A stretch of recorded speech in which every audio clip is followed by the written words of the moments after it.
you're new in landscape photography and you want to know what to do this summer or in summertime, this video is for you. Hello all, welcome back. One more video this week. And you know, when it's summertime arriving, I always have this question, and I'm pretty sure if you're a beginner photographer and you are intermediate photographer, you have this question: what to do in summer? You know, the days are too hot whenever you want to go, light is too harsh, there's a lot of people at the beach, there's too many people at National Park, for example. Everybody has vacation, everybody wants to go out and enjoy this beautiful weather. Skies sometimes are boring, most of the times are boring, it's hazy. You know, sometimes during the day is a nice day, but you predict it's gonna be a nice sunset, you wanna hit your local beach, and when you got there, it's hazy and the sunset doesn't happen. So I put a series of tips what to do when summer is arriving. And this is 5 tips that I consider the best to get out of your summertime. So, tip number 1, planning. Planning is very important when it comes to landscape photography, if it's not the most important. This is the time that you plan your next trip. You know, what type of photography are you in? Landscape, vistas, huge vistas, wood forest, travel, you live by the desert, you know, like sunsets. It's whatever specialty you do, and this is the time you put into test. So this is where you get your notebook, your cell phone, or any laptop, and here's where you put all your information. You do your research and stuff. You start making your notes. Okay, I want to go to Sedona National Park, for example. You know, where it is, how far it is, what type of vehicle, etc., etc. All those things that you will need for. This is the time to put it into, you know, work. Like for example, I'm planning a trip to Canada for the winter, so I'm researching everything, where's the best places and all that. Also, I'm trying to plan a trip to go to Death Valley, and we all know summertime is not the best time to go to Death Valley, so it's too hot, very hot. So this brings you to my second tip: scout. This is where you scout the area. That's why I say stay and start at the bottom. Start with your local beach. Start with your local park. This is where you scout. You go there in different times of the day. Go in the morning, early. Wake up really early before sunrise. Stay up late. You know, after the sun, you know, sun went down. So this is a scout. Where are the best, you know, composition, possible composition to shoot. So this is where you scout the area. So I'm not saying that you have to pull out your credit card and buy a ticket to go, I don't know, Iceland, for example. I mean, by all means, if you have money, just go ahead and do it. But I'm not saying that. That's to say stay local. So the way that I do it, I research on the internet. You know, I use Google for anything that I want. I research other photographers' blog and see what they tell about, you know, about specific area that I want to visit. I always check the tourist info websites. They always have really key information that, you know, that is good to know. Another place that I use is I check images of different places. I check the images of other photographers to see, oh, that vista looks good, oh, that beach looks amazing, where is it? So I start doing the research for all that. I use apps most of the time. I realize in 3 good apps that I have. One is a Sky Guide, another one is Photo Pills, and Google Earth. Those are the 3 main apps that I use. I use Google Earth when I know where I'm gonna go, I use Google Earth to position myself and look for possible compositions and checking the trails. Photo Pills is gonna tell me the position the sun gonna be, where it will be, going down. So I plan that inside the app, and I reset it depending on the area that I want to visit. So I recommend those, at least those 3 applications to have always with you in your phone. It will simplify a little bit better your life. So once again, like I say, if you start with your local beach, your local area, it's better. It will save you money. It will save you hard time, travel. It will save you money for like hotels and stuff. Tip number 3, practice. Here's where you polish all those gray area that you have in terms of photography, in terms of your gear. Here's where you practice focusing, when you practice the different focal lengths that you have in your bag. Here's where you practice depth of field. For example, I'm around my house here in this local park, and sometimes I come in here and there's 2 or 3 different trees and different distance, so I practice in focusing, and I check where my different lenses at what point are sharper, at what aperture are sharper. So this is the time that you use to practice all that. It's gonna make your life easier when you go outside and shoot. You're gonna be ready. You're gonna know what to do. Like if you wanna know focus stacking, if you wanna learn focus stacking, this is the best part. You go to a park and try to get 3 different items. Doesn't matter what it is. It doesn't have to be a blown mind photograph. It's just for practice. And you remember the rule of third, and you focus in the first third, second third, and the third part of the image, and then try to practice this in post-production. This is where you put this practice. Experiment with your gear. Use different variables, different ISO. Check where your camera has the highest noise of all. This will save you also time when you go to shoot night photographs, skies photograph, or Milky Way, for example. If you like to do panoramas, practice panorama. Like for example, I have my nodal point here, my panorama key, but I also have it in my tripod. So this is where I go, and I set up my nodal point, make sure that when I do a panorama, everything is level. I practice here. This is where you go and practice. And also, like, this is where you do your homework. Basically, you do your homework. Here's where you also practice your editing skill. Which brings me to the tip number 4. Tip number 4, I name it "Go back to school." Don't worry, you don't have to go to high school or sign up for a college or anything like that. This is where what I mean.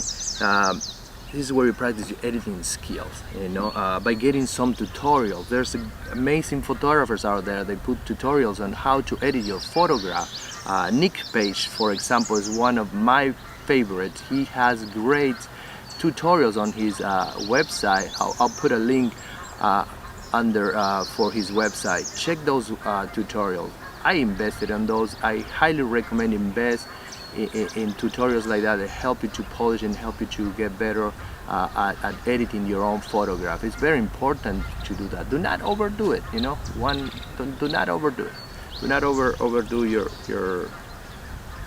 editing. But once again, it's your art. Do whatever you want with it. I try not to edit too much my photos. I like to capture my picture in camera as good as possible, so I have to do minimal editing. I don't like those over scenes, like they look too fake on that. But once again, it's your art.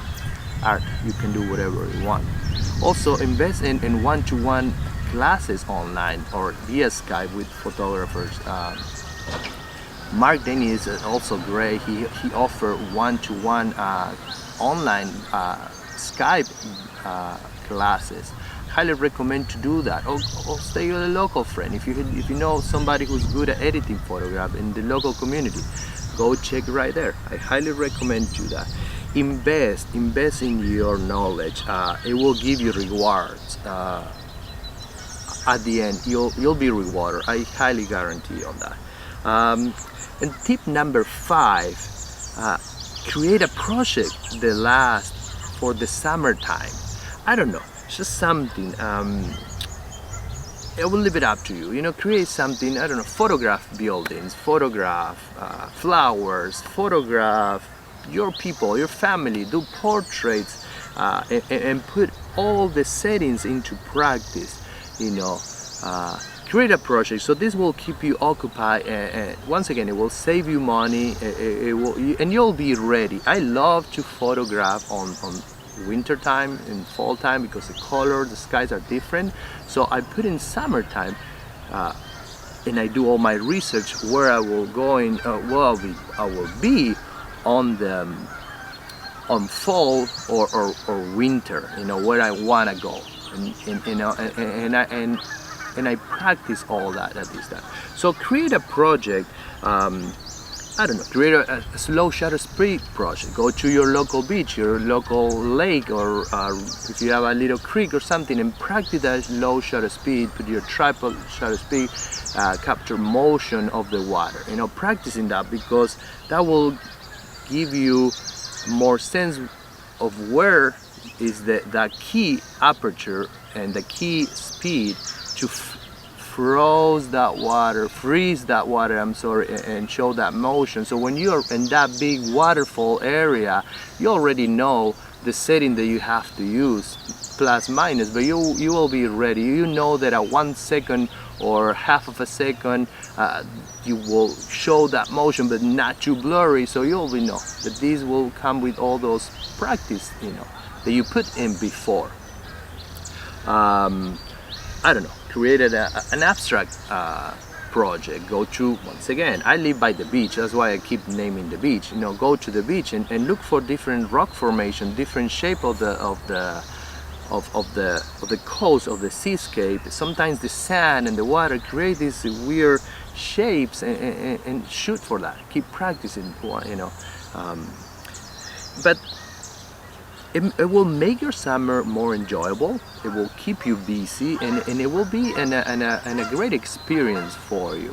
And believe me, when you get to that trip that you've been planning, when you go to that area, when you approach to the scene, you'll be ready. You'll be ready to do that shot. You'll be ready to see how high you will put your tripod. What do you need? Do you need a filter in the front? What focal lens do I need? This lens, the 15-35, is sharper at f11, so I know that from f11 I can have everything sharp. So that's why you'll be ready for it. Also, you can create a night photography project. You can go outside at night, and if you live by a very busy street, you know, you can photograph the car moving, and then you will see those lights, you know, strikes the tracks, and once again you will be ready. When it's darker, you'll be ready to learn how to focus manually.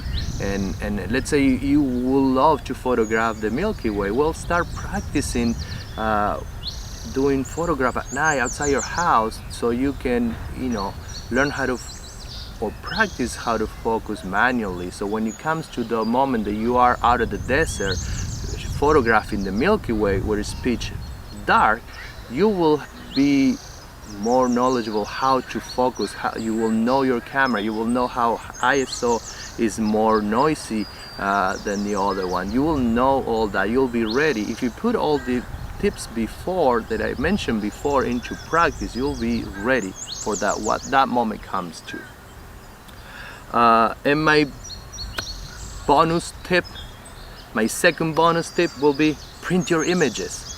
That's what photography is all about. It's about printing your image. It's about seeing that final product in your hands while you work for so long. Print your image. You don't have to print all of them. Print the most, the one that's more meaningful for you. You know, I highly recommend to print your image. I always go home and I choose the one that I like the most, and I print it. And you don't have to go big sizes. You can print it in 8x10, a 5x7, and keep it in a nice folder, organized in a portfolio. Print your image. I highly recommend you all that. I hope these 5 tips plus my 2 bonus were helpful for you, and if you can apply this to your photography, trust me, I highly guarantee that you'll approach scenes with a much better confidence. It will help you to become a better photographer. And if you've been following my videos from the beginning, since the beginning, you'll know that this is a series of level-based entry and how to become a better photographer. Hopefully in the future we can go back and say, oh, you know what, thanks to watching these guys' videos, you know, now my photography changed, like, because it happened to me. You know, I applied all these long time ago, and I'm not the same photographer that I was 10 years ago, 5 years ago. You know, I think my photography has been improving, and I keep going to school, I keep learning, I keep signing up for tutorials, I keep signing up for workshops, and everything that I learned from there, I put it into my photography when I go outside and photograph. I take notes, always take notes. You know, if I have an idea, I write it down in my notebook right here. That's always with me. And when I go outside, I put all these notes and all these ideas into practice. And sometimes the pictures are not good, but the focus is amazing. And say, okay, now when I'm in a scene that is, wow, I know what to do, I'm ready. I think this is a short video. This is all for today. Please, if you like this video, consider subscribe and hit the like button.